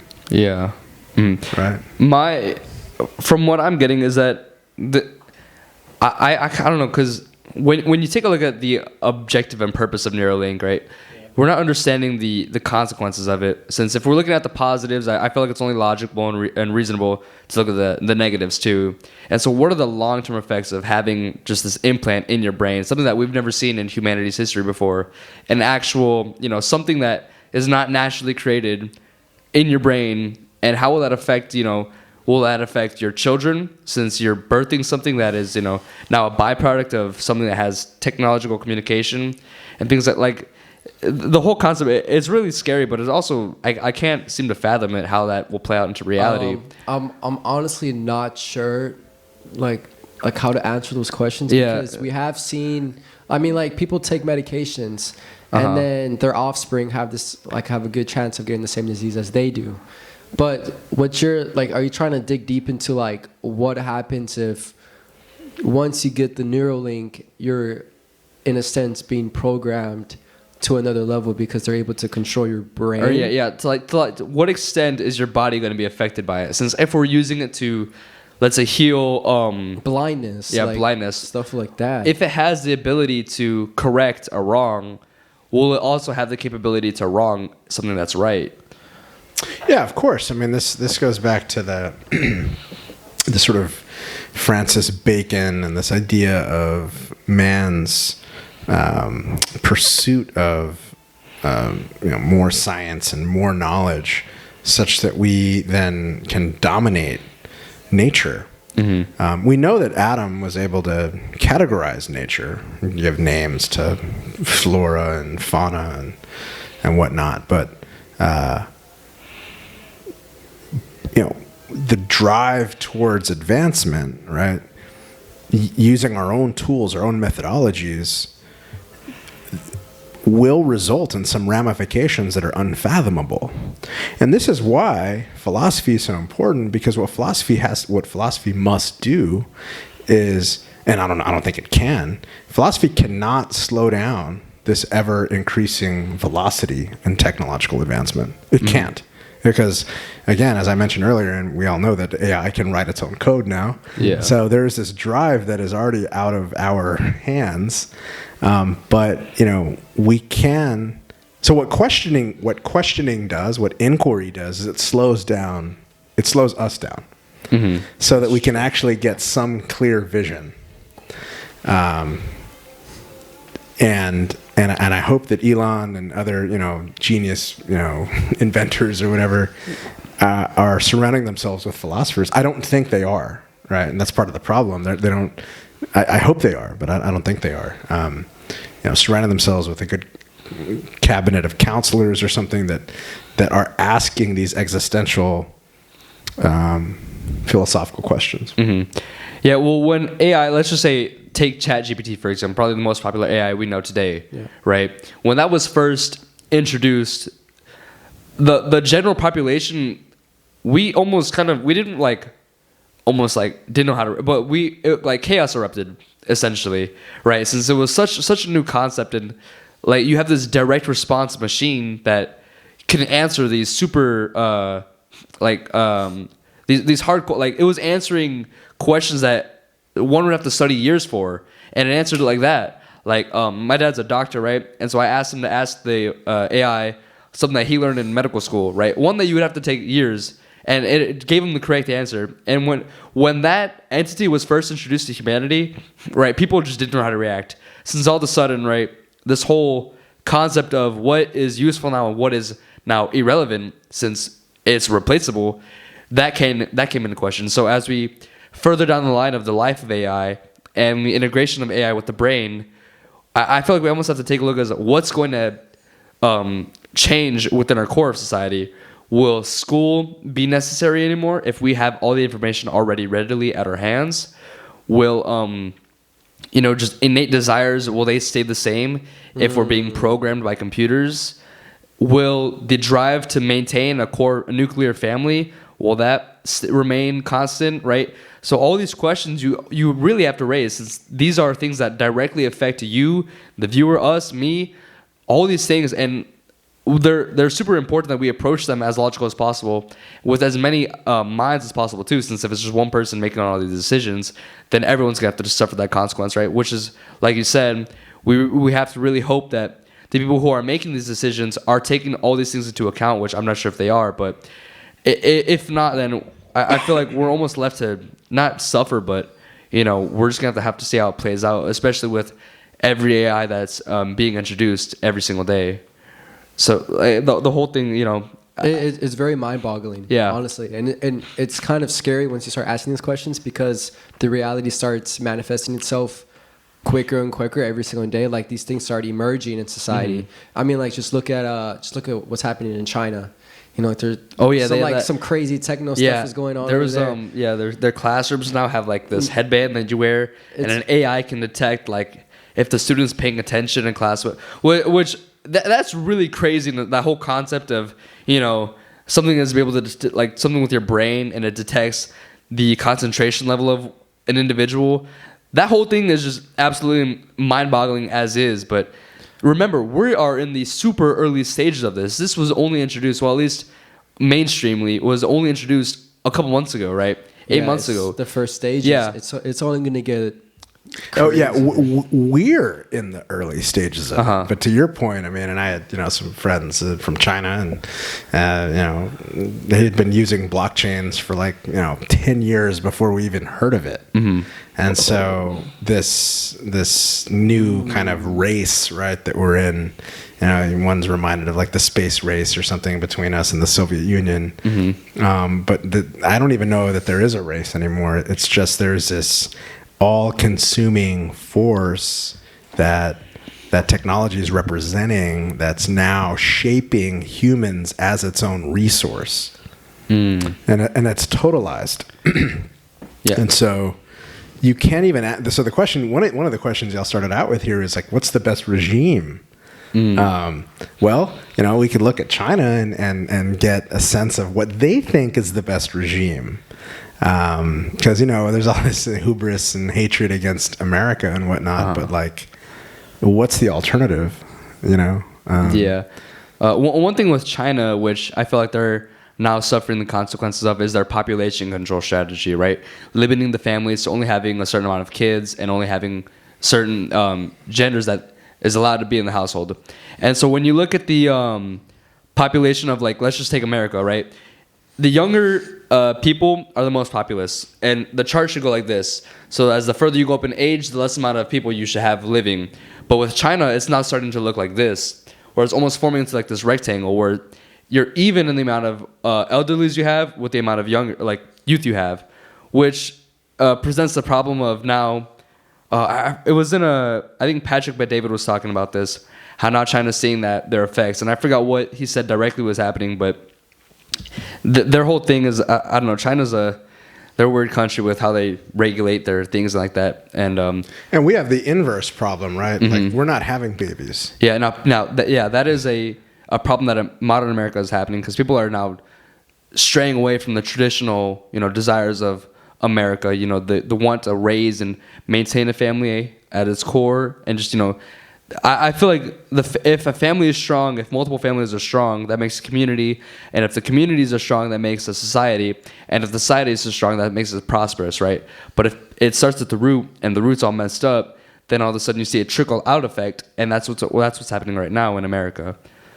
Yeah, well, that's not an American desire. I mean, having a family is something that's about as natural as the sun rising every morning. I mean, like, you know, this has been how things have been for millennia. It's only recently that, to your earlier point about the sort of nuclear family kind of coming under attack, and that appears to be some kind of other strategy to negate or annihilate reality. You know, and so I don't know if that's a way to answer the other question about reality, which is like, well, I know what was real because if I didn't clean my room, by the time my dad got home, I was probably going to get a spanking. Yeah, that was going to be reality, right? That was the sort of state of affairs. But if you, and I think this is a really deep moral problem, because I think the data indicates that, right? I mean, if you're raised in a home that's broken, you know, things might not bode well for you, and this is a big issue. I have a question. It's kind of going back a few steps. So with this whole technology thing, when it's kind of all or nothing, is the end only, like, is the possible end only bad, or can there still be some good that comes out of this all or nothing progress towards this ultimate technological society? Yeah, I mean, the problem is that technology is not humane.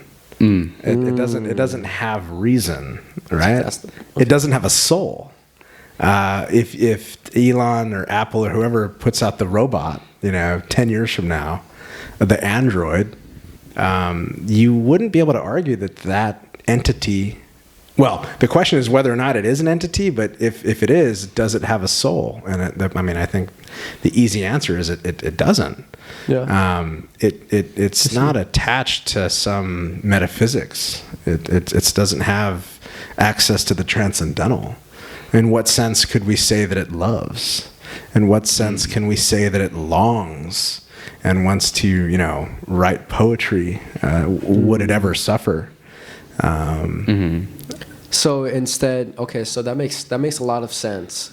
So the only, let's say, benefit that it can offer is for those people who are not experiencing those same yearnings. So like, let's say there's like a love robot. So that love AI just is beneficial for the people who are lonely and just, but it's going to operate off inputs and outputs. That's it. It's not going to have that, you know, that it won't feel sorrow. Yeah, I think AI or joy. Yeah, the original purpose of AI, to my understanding, was to be an aid to humans, right? But at what point does it almost overtake humans as intelligence-wise and as capability-wise? Since if it can understand itself within the sense that it can write its own code, doesn't that technically mean that it can also create itself to be as intelligent as possible? If given, you know, I feel like the people who are creating these AIs don't necessarily understand the, well, they probably do, but, you know, not to the extent as which, if we take a look at what these movies portray and everything like that, these AIs almost become super bots, and now we're at their service, since not only do they control what we see, but they almost control us, as in, you know, they can not reproduce, but just program all these things. And if they're connected to the internet and things like that, then, you know, we're really at danger here, since that's what we almost rely on every day. Yeah, and I thought that the Matrix trilogy did a pretty good job. Maybe just the first movie of, or the Animatrix. I'm probably dating myself when I say that, because it was so cool when I was y'all's age, and now I'm 40, and like, I don't know what y'all think is cool, but like, it was so cool to think about. We're extrapolating out so far where technology, in a very totalizing fashion, creates human resources like we would create crops. Right? Like we would create wheat or fruit or vineyards, right? That we're grown on these kind of plantations, let's say, again, at the service and in the service of feeding the machine with our vital sort of energy. Yeah, I mean, this is a big problem. Is thinking about the inversion from man using tools to tools using man. And when you start to think about it at the largest scale, at the planetary level, the technology is not beholden to anything. I mean, I guess once it crosses over this threshold of, what is this called? Singularity, I think is what it's called. Right? So it sort of, if it's already programmed to correct its code, why would it stop at that? Why wouldn't it continue to perfect itself? And now we have this runaway. I mean, the Wall Street Journal just had something this morning about a kind of AI that was used for mental health and obesity that went rogue. It started like saying all this other stuff. And so I mean, we're in the throes of this right now. Yeah, here's something for food for thought. Like imagine an AI robot, and they kind of follow the same structures that civilizations have followed, in the sense that one robot has all the power and they start commanding the other robots, the other AIs, and they start like creating armies. Oh, and then, yeah, like forming up against, and then like different cliques come together, and then like a whole robot. Yeah, I think the assumption that people go into that is that AI is gonna inherently be at our service, right? So they're just gonna naturally be to our aid, which in the current state of what it is, I feel like that's what we're seeing right now. But all it takes is one mess up for things to just go absolutely atrociously wrong, right? Since we're not only playing with fire, we're playing with something that we've never dealt with before either. And so we've seen it before. I think Google's AI started going rogue too when they first introduced it, just because they didn't take their parameters to the level that they should have, right? But when we introduce AI into the physical realm, right, when it starts becoming within like a robot form, since I think that's what the Tesla bot was supposed to operate off of, or something along those lines. But if that AI, if it has an error in its code that we're not aware of, and all of a sudden it becomes sentient, then we're not only like, it poses such a danger that I feel like we shouldn't even be trying to get near that boundary of existence of reality, that just because of the doors that are possibly waiting to be opened, and none of them are good. It's too dangerous to even mess around with. Yeah. But there is the good side to AI. We can use it for exploration in space and in the waters, right? Since it's not bound to the things that humans are constricted by, so it can't really be negated by temperature unless it gets too hot. But we're not sending them to the sun. Let's say if we use it to send it to Mars, right?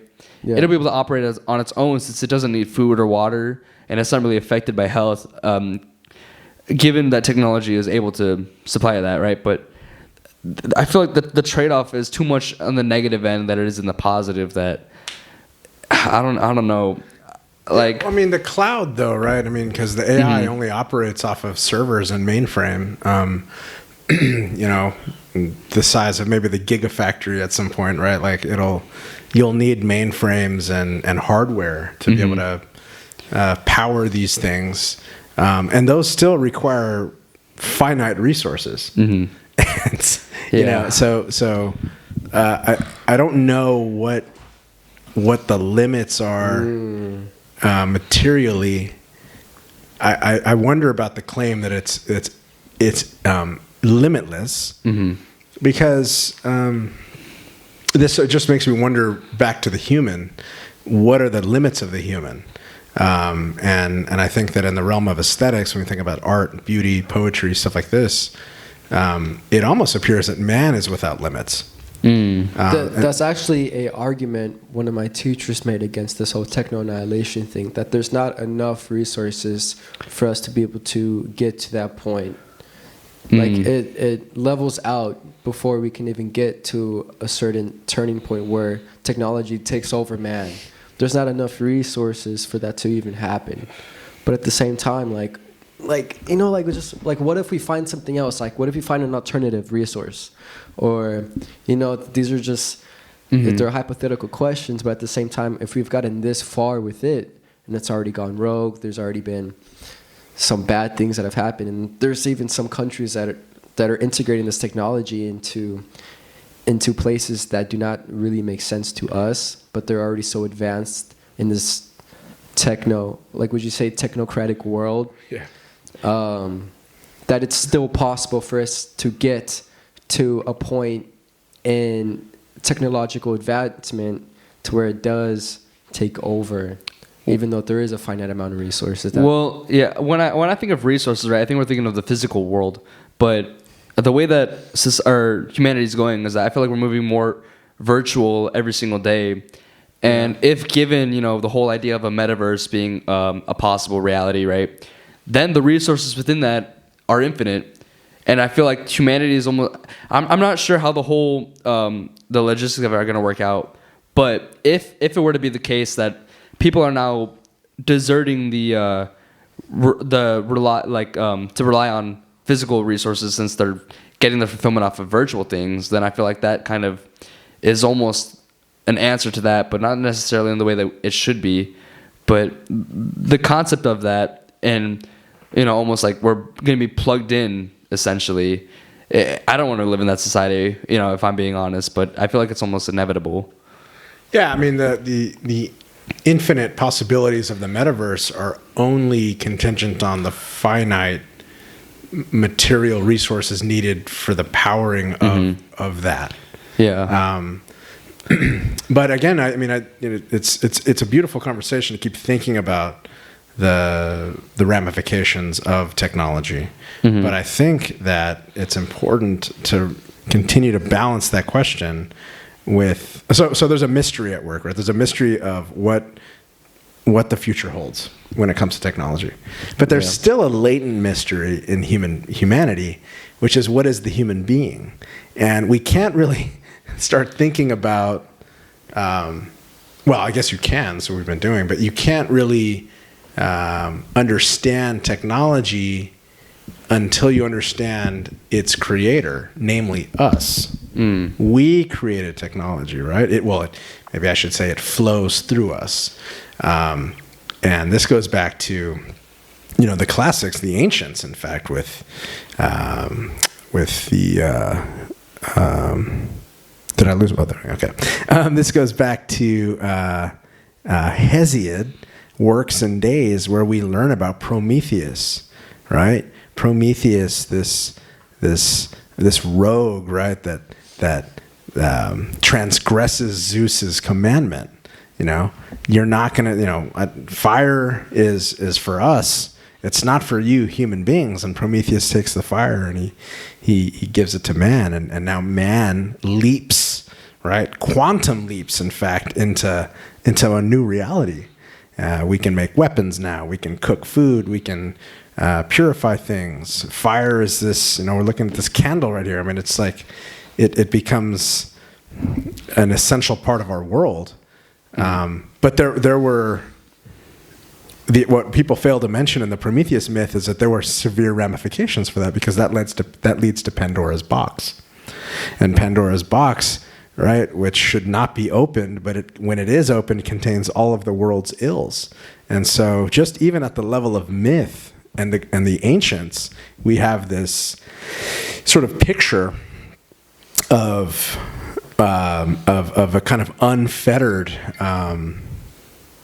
What happens when we can harness these types of technologies without proper respect or something, without proper reverence for the sort of awesome power that's in front of us. So what we need to realize is that we do have authority, we do have domain over technology, and we need to realize that human beings are the creator of this insane, unfathomable technology. We need to take a step back from it and realize what is the beginning, like the foundation of technology. Well, the way I like to look at it is I feel like technology was in our worlds way before people like to place, when it originated, right? Which most would say the Industrial Revolution or even before that. But we can take it all the way back to ancient civilizations, like specifically in Egypt, because technology is not like a screen. To me, I feel like the definition of technology is anything that aids humans, right? Makes work easier. And so when you look at technology, and you can say that they had technology in the building and the creation of the pyramids and the ancient structures, the seven wonders of the world, even, right? So I would say that technology was available back then too. But it almost raises the question of how advanced was their technology if they were able to construct these huge, just these landmarks, right? These things that are still existing today, which, by the way, is really mind-boggling in itself. But, it's almost as if, were they so advanced that they almost reset and all of a sudden we're climbing back up that track? All right, so here's a question. How did we get to this point in our society from both a philosophical perspective and an evolutionary perspective? And, I can take a little time to think about it if you need, or we can just go right into it. By, point, are you talking about, the desire to find answers, or... No, it's more of what we're living in right now. This tribalism of political ideologies and people subscribing themselves to political ideologies. Was this? I'm wondering if this was bound to happen, or if this is a necessary point in our evolutionary progress as humans to go through something like this. Or from a philosophical perspective of... how do we get here? Yeah, from... How... Yeah. How, and we can also ask, why are we here? Well, I kind of like to almost like to... Why are we here? Straight times. Yeah, I feel like it's kind of like the growth of a bamboo tree, right? When you say it's it builds up for 3, 4, 5 years, then all of a sudden just shoots out the ground, right?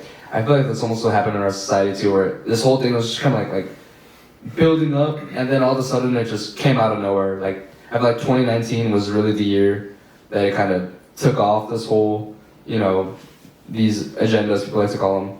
But the origin of it, it's really hard to pinpoint a direct place and time when it occurred. Well, the reason why I ask from a philosophical, from both perspectives, is because you can go from, the death of God from Nietzsche, and that's more of a philosophical perspective. Mm-hmm. Or you can go from an evolutionary perspective from...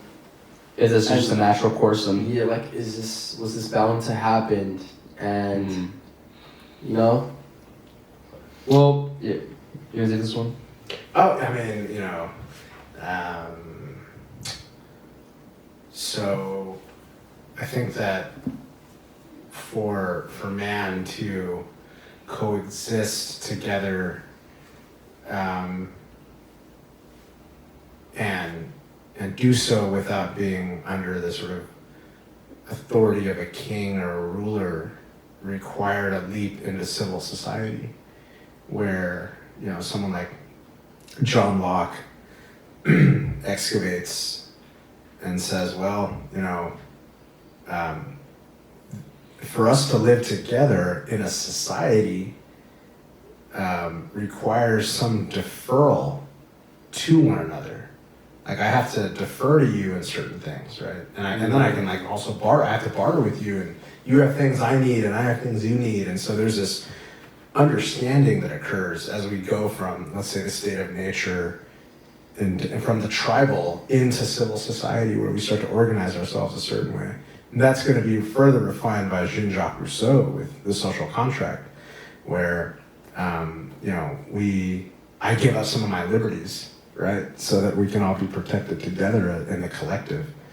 And then that ultimately gets codified in constitutions, right, beginning with the Magna Carta, and then with the American Constitution.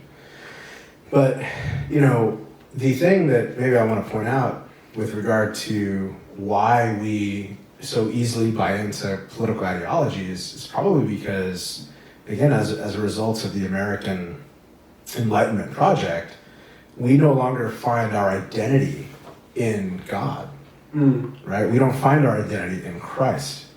We find our identity or identities in the body politic, right? In our crew, and that's at the sort of collective social level. And then at the individual level, which maybe is, a bit stranger, we find our identities in our bodies. And this is a problem because it begs a philosophical question. What do you mean when you say identity? What does that mean? what am I identifying with? What are the operating principles or the governing principles that I'm identifying with? And it's really clear in the New Testament that Paul sees his identity. In fact, he makes a sweeping claim that we find our being, which is to say the essence of what we are and who we are, in Christ, not in any other subordinate, political proposition like Rome or Greece or America or right or left, Republican, Democrat, or even your sexuality or even your gender. You're not even identified at that level. So it transcends everything that we've been taught completely. Yeah. Completely. When you take that piece out of the puzzle, though, and back to Nietzsche's point, if God is dead and we killed him, then what do you expect us to identify with? So the way to almost, I guess, revive society would be to introduce the whole association with the God-following ideology again, right? So from my understanding, the reason society is the way it is because everyone wants to be godless, essentially. They want to be their own master and not have to deal with the accountability of their actions or not suffer the consequences of what they're doing right now.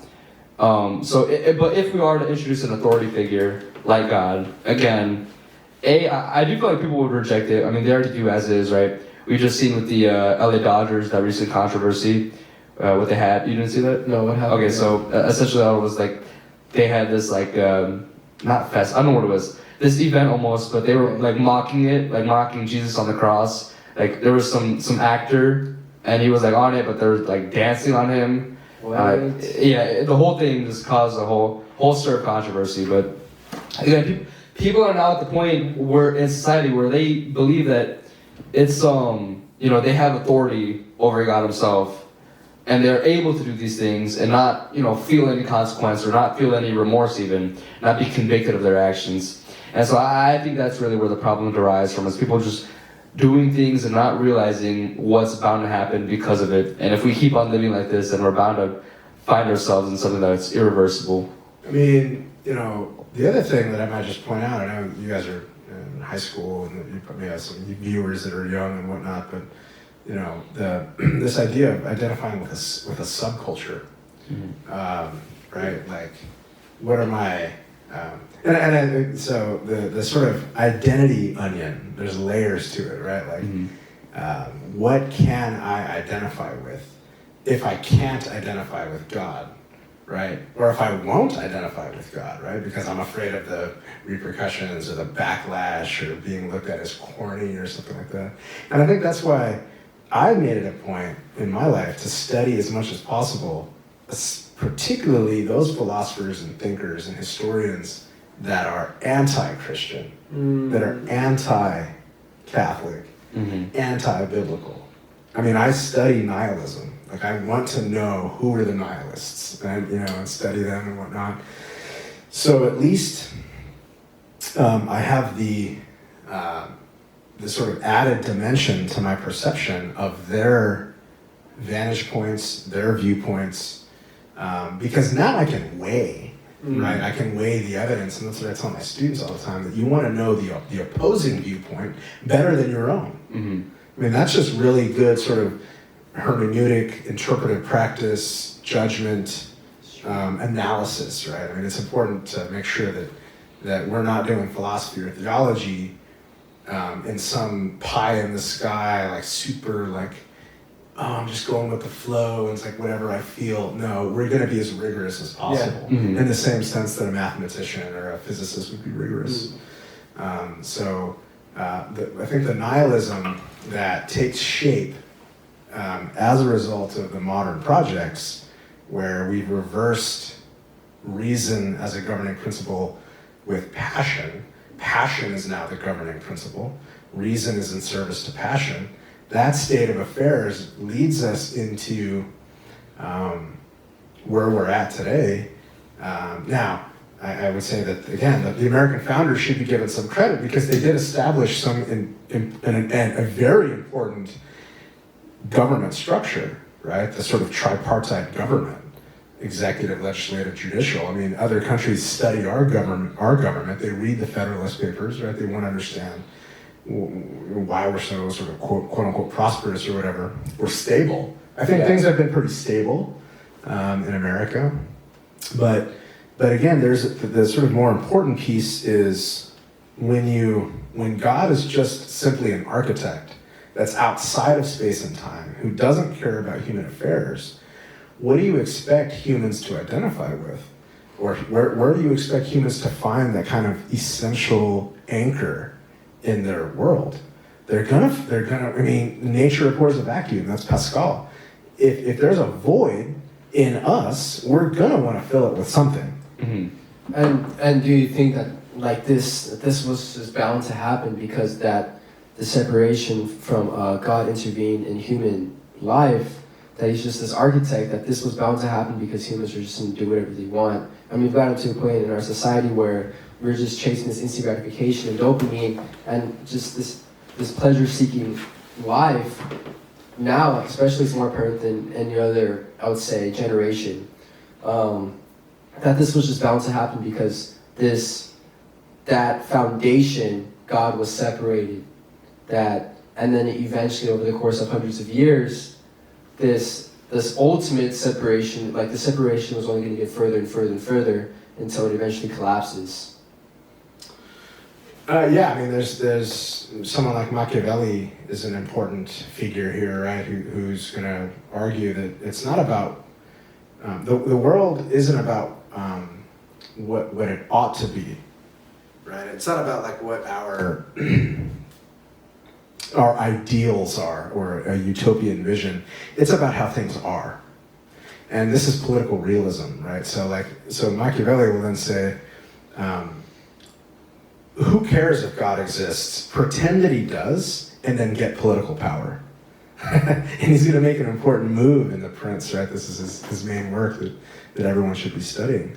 But there we have this sort of radical inversion of reason, man using kind of his own intellectual powers and resources against and over nature, right? So like, it's not about trying to frame the world according to some moral precepts that are embedded in nature, like the Christians would argue.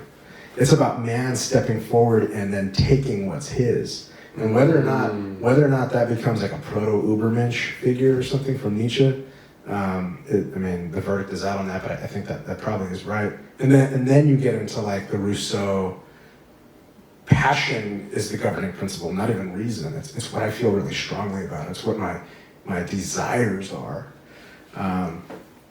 So something like that. Yeah, something like that process, again, that's properly modern, right? And the other thing I might say is that for most of the history of the West, right, up until maybe the 1500s, God was at the center of things, right? I mean, this was like,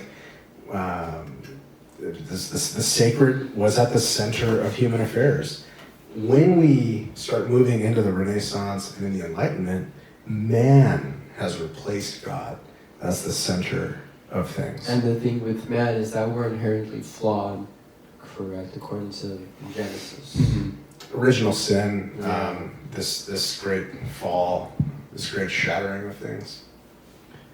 Yeah, I would say there's almost like an inherent evil that's just naturally, just due to the consequence of actions, just every single one of us. And I think now we're just seeing kind of that coming to life in a more prominent position now, and that it's just kind of spreading like almost like a virus, I would say, where that one sees one doing an action, and then all of a sudden it's like a monkey see, monkey do type of thing. But now instead of it being locally, it's on a widespread global scale.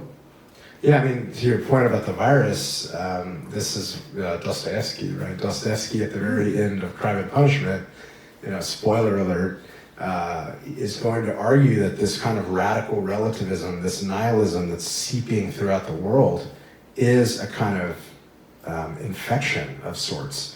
And I might just say, so if I drop that kind of the movement from Machiavelli to Rousseau, Nietzsche would be that sort of final wave where he's going to argue that it's not even about desire or passion or nature. All that's thrown out the window. It's just will. There's just will to power. Will to power, and like, can you go a little deeper into that? Yeah, I mean, you asked a question earlier about how do we develop both at an evolutionary level and at the level of philosophy, and I think Nietzsche did a really good job of trying to work that out. That even at the organism level, or at the level of the organism, and this is sort of via Darwin, right? Like, and then maybe a little bit of Aristotle at the same time, that there is such thing as survival of the fittest in biology. That the strongest organisms are going to persevere and endure. With Aristotle, the organism wants to fully actualize itself. It wants to develop to its fullest potential. And so for Nietzsche, that ends up being the Superman, the surpassing. So basically, like what Nietzsche's going to he's going to try to synthesize the sort of philosophical and the evolutionary by arguing that we have now approached this brink where the Uberman, the Ubermensch, right, the surpassing man, the Superman comes on the scene finally, and Nietzsche's the one ushering it in. And this man is the sort of John Galt of the Ayn Rand Fountainhead, or the Atlas Shrugged, the man that's all about his will and pure domination of everything, knowledge, capital, human resources, aesthetics. I mean, this is the totalizing man. And it makes sense, right? Because I want to point out that, to be fair to Nietzsche, he was not a nihilist. He tried to separate himself as much as possible and distance himself from nihilism. And his solution to nihilism, as he saw it, was man must now become God. Period. Like, flat out. Like, become, not just identify, but, well, and like in the sense of Nietzsche, like what he was trying to portray, what does he mean by become? Does he mean that in the ultimate sense? Or does he mean we need to start identifying ourselves as God, as the vice, as to what is happening? It's a worthy conversation, and of course, to be fair to any one of these thinkers, we should have the texts out, right? We should have absolutely. Maybe next time we would do something like that, but I think that Nietzsche was interested in a kind of competition between Christ and Dionysus, and so some collision between the Hebrew Messiah and the Greek god of wine and rapture. So some collision between these two things. And then the Ubermensch, the surpassing man, would have these types of characteristics. And so where that leads us is a kind of maybe a state of affairs, and that y'all are probably aware of, where, you know, you need to maximize your potential. You need to maximize your life, right? Like, what does that mean? Does that mean I go and try to go to the best schools so I can get the best job? I mean, it's sort of, it's an individualized. Yeah, that's definitely what we're seeing. I mean, like all I see on Instagram is how can you become the best version of yourself with these like self-help books, and we have these influencers that are like just like it's all about maximizing absolutely everything, maximizing your sleep, the way you think, what you eat, how you talk. It's just like it's a constant pressure to be the absolute best version of yourself. And I think like what you've been saying, that was just bound to happen. Like that's really what it sounds like. It was just we've gotten to this point from just like a constant evolution of it being. Oh, I'm sorry. I'm like going completely off. I'm a little tired. I'm a little tired, but We've been going like 3 hours. Yeah. But with it makes so much sense, and Nietzsche sounds like such a powerful thinker, and I cannot wait to dive deep into him and study years of his works to be able to fully understand everything you've been saying. But what it sounds like is it sounds like he predicted what was going to happen eventually, even though he didn't know exactly what year or whatever. It's pretty. And look, I mean, maybe just a quick response to this really easy and hyper adoration of being your best self and maximizing your potential and learning how to make money and communicate and all this stuff. Like, you know, we already have the example par excellence of what it means to be the superior man, and that was in Jesus, right? Like you no one says this because it seems too flimsy and easy. It seems too corny or like not fashionable. Like, oh, here we go. Yeah. Here we go, right? This was the pitch. No, it's not a pitch. I mean, we read great books. We deal with the highest things. The Gospels are certainly a part of that tradition. The claim is that Jesus is God in the flesh, right? Both God and man, fully consubstantial. And so, but the problem is really, well, is it a problem?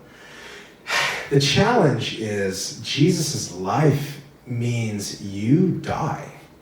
Your ego dies. Your conception of yourself is put on the cross for the sake of the sheep, right? Yeah, but the sort of double-edged sword in this is that your ego dies, but the version of you that is birthed from that is the absolute best. And if we're always talking about maximizing everything about you, then that's the ultimate thing. Yeah, it's the ultimate way to go. The ultimate way to go. Mm-hmm. Yeah, it's almost like you're born again. It's like what people like to call it, just being what do they say? It's like carrying your own cross and kind of leaving your old self behind and living your life as a new creation, is what they like to say. But no one wants, I mean, and I think it's right to acknowledge that why would we want to keep talking about our own death? Mm-hmm. Why would I want to keep talking about the death of myself? That's totally like not cool or hip or something like that. There's nothing hype about that. Yeah. There's no hype in me thinking about the death of my concept of self. If I've been siphoned into a world that is only about maximizing myself and becoming the best version of myself and living my best life, why would I ever spend a second of my life thinking about the death of that concept? Exactly. And yet, that's what is sort of promised, right, in the Bible, in the New Testament, particularly around,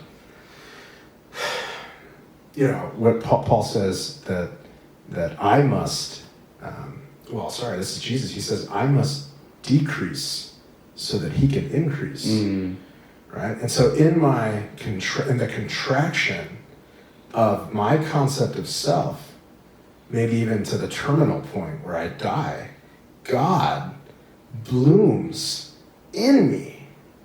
He grows exponentially. But that also, the other problem with this in the modern sense is that what are your job prospects with that? Yeah. Am I going to put that on my LinkedIn? Do I add that to my CV? I mean, you know, so there is something extremely radical and contrarian to pure Christianity that makes the modern world shake in discomfort. Yeah, I think almost like kind of just to pretty much sum it up in here, like the whole idea of Christianity is to I think they mentioned this a couple years ago in our sophomore class, like to make the uncomfortable comfortable. Did you remember something like that? Yeah. It's that the whole idea of, you know, normalcy. It's almost like the opposite of that, right? Everything it preaches is against the modern world, and that's kind of like the where I find security almost in knowing that, you know, although I'm going against the crowd, you know, swimming upwards against the stream, right?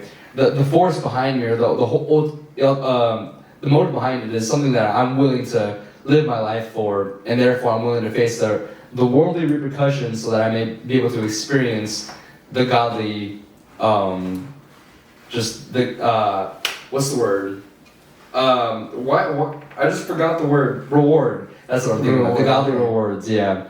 And so I think that's a good place to leave it off here. I think we're running up on like 3 hours, 30 minutes or something like that. But yeah, so thank y'all for listening to our first podcast with our first guest, Charles Massiatte. Second round of I applause. really hope you all enjoyed it, liked it. Go ahead and share the video, like it, watch it all the way through, send it to your homies, to your family and your friends. Yeah, socials, links, and descriptions. Absolutely. And with that, thank y'all for watching. This is Society Reformed. See you in the next one. Peace.